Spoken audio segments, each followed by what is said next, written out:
Monsieur le Premier adjoint, Mesdames et Messieurs les élus, nous serons également très prudents quant à cette délibération.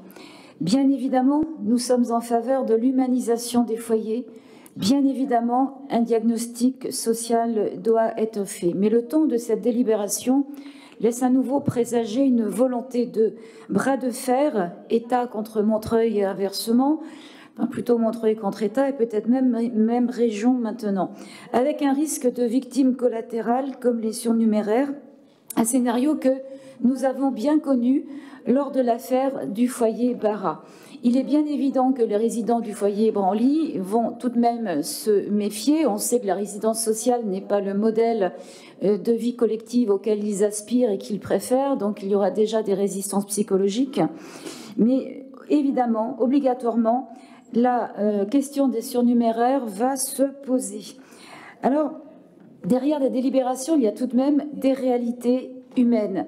Je devine encore un certain nombre d'entre vous prêts à partir au combat.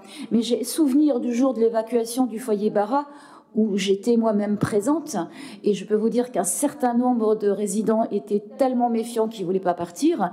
J'ai souvenir de ces attroupements devant les locaux de l'AFPA occupés, où monsieur le maire d'ailleurs invitait tous les sans-papiers à venir à Montreuil, c'était l'Aquarius de Pierre, selon ses propres termes.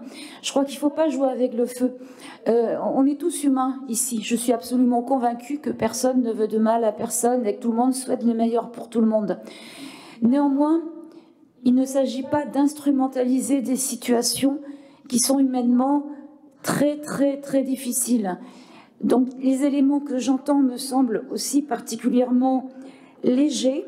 Je crains une instrumentalisation politique une fois de plus, et tout cela ne me rassure pas, parce que nous avons déjà un Stalingrad, et que va-t-il se passer si les choses ne sont pas bien calées, bien mesurées en amont, et que va-t-il se passer si ça devient une affaire politique? Non, je crois qu'il est urgent de replacer vraiment l'humain au centre, mais sans faire d'angélisme, c'est-à-dire c'est aussi le devoir d'information que vous devez à vos élus et à la population montreuilloise qui est habituée à cohabiter en permanence les uns avec les autres, des populations différentes. Les montreuilloises et les montreuillois ne sont pas gênés par ça. En revanche, ils sont terriblement gênés par la manipulation politique et la misère qui pourrait s'en suivre. Donc soyons clairs dès le début. Je vous remercie.